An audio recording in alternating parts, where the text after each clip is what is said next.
Good evening বন্ধুরা, তোমরা কেমন আছো? আশা করি ভালো আছো, সুস্থ আছো। পল্লী ব্লগে সবাইকে স্বাগত ও ওয়েলকাম। আজকের ভিডিওটা প্রথম থেকে শেষ পর্যন্ত দেখতে থাকো। যদি ভালো লেগে থাকে লাইক, কমেন্ট, শেয়ার, সাবস্ক্রাইব করে পাশে থেকো।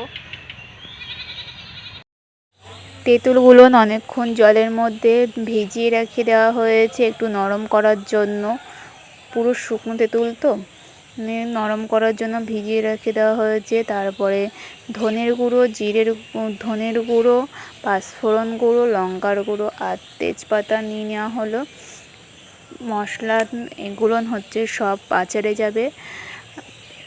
কড়াইতে হচ্ছে তেল দিয়ে পাঁচফোড়ন আর তেজপাতা দিয়ে একটু ভাজা করা হবে। মশলাটা আজকে হবে তেঁতুলের আচার, দেখেই তো বুঝতে পারছো। মশলাগুলো ভালো করে ভাজা হয়ে গেছে। এর মধ্যে ছেড়ে দেওয়া হলো তেঁতুলগুলো ছেড়ে দিয়ে একটু সময় ধরে নাড়াচাড়া করতে হবে।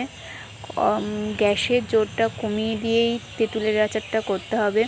তার মধ্যে দেওয়া হলো লবণ দিয়ে একটু নাড়াচাড়া করে তার মধ্যে গুড় দেওয়া হলো। গুড় দিয়ে একটু অনেকটা সময় ধরে নাড়াচাড়া করতে হবে।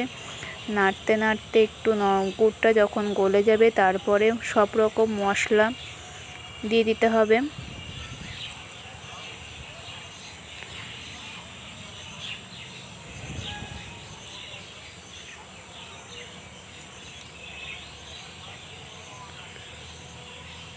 তখন যে থালায় যে মশলাগুলো রেডি করা রেখেছিলে সেই মশলাগুলোর পরিমাণ মতন সব দিয়ে দেওয়া হলো।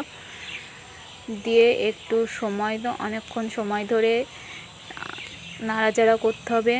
গ্যাসের জোর কমিয়ে দিয়েই করতে হবে। এটা গ্যাসের জোর দিয়ে করলে তলা ধরে যাবে, তার জন্য গ্যাসের জোর একদম কমিয়ে নাড়তে হবে।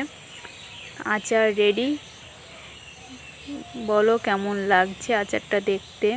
আমি তো খেয়েছি, ভালোই হয়েছে। টক টক, ঝাল ঝাল, মিষ্টি মিষ্টি, ভালোই লাগছে খেতে। টাটা।